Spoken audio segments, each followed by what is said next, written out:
was your 10th consecutive quarter of growth. You beat expectations, but still it's that disruption in the facility. What exactly happened to that facility in late June, and why did that translate into about a $200 million threat for the holiday season?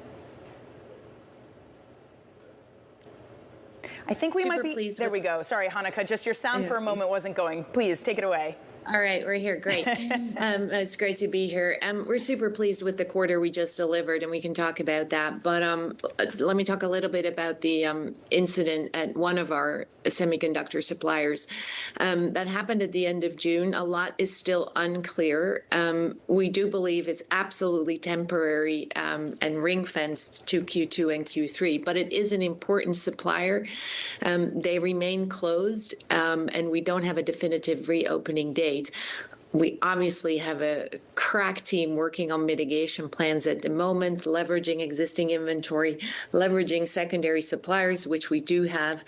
But as you will well know, the general supply situation for semiconductors at the moment is unusually tight, and we need a lot of them, and we need them right now, hence the uncertainty in the outlook. But all that said, we're super pleased with our results, our 10th quarter of growth, also growing market shares and really great operating income growth, up 44% in the quarter versus last year, and even without the tariff refund, up 14%.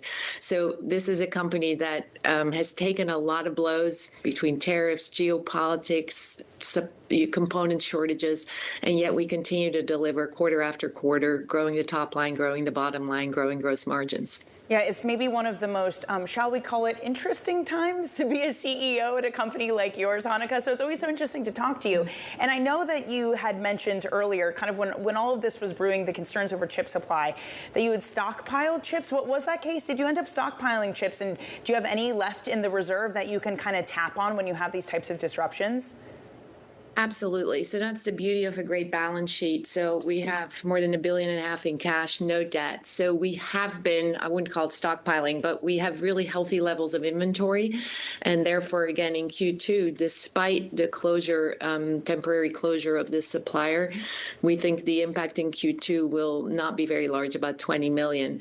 But in Q3, it might be larger. We're working on mitigation plans at the moment. And again, no better team than Team Logitech to overcome some of these issues.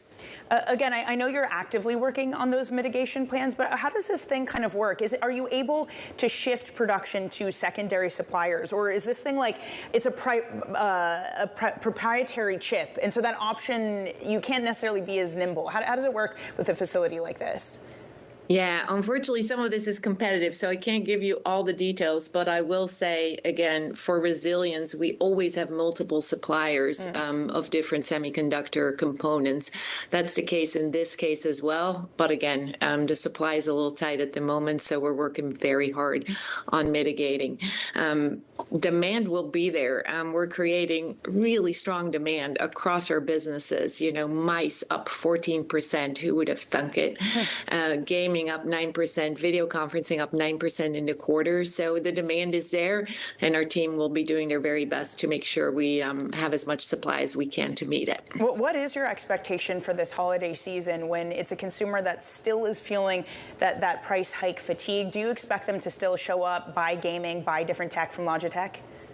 Yeah, we're really optimistic on gaming. So the global gaming market in the first quarter accelerated to about 7% global gaming growth. We outperformed that with 9% net sales growth, and that's really driven by innovation. You know, our new Super Strike Pro mouse is doing incredibly well, huge adoption amongst pro gamers.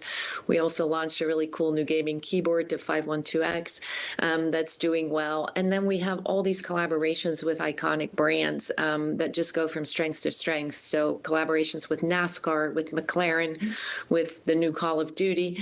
So the marketing helps elevate that performance as well. And we expect, again, that gaming demand to continue. All of this is before the launch of GTA 6 in November. So really good trends there.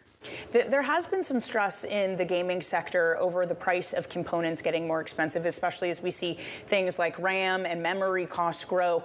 Just looking at some of the executive commentary, Tim Cook described it as an unprecedented challenge. We've never seen component price increases this much. Dell's chief operating officer, it's unprecedented. We have not seen costs move at the rate that we've seen. Hanneke, is that what you're seeing on your side too? Just the increase in costs is something like you haven't seen before in your tenure?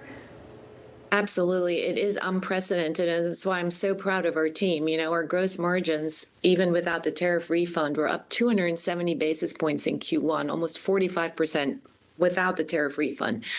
Our team is doing a great job offsetting very significant cost increases through cost reductions on other things, but also through premiumization. Again, the new Super Strike mouse, the MX Master 4 on the work side, which is also a very premium product, and then video conferencing in general, which is a premium category for us. Mix is really helping us offset and deliver fantastic gross margins. Oh, that's interesting, Hanneke. So is the idea not to necessarily raise prices across the board, or perhaps you have, but instead to develop just more premium items that you can charge more for?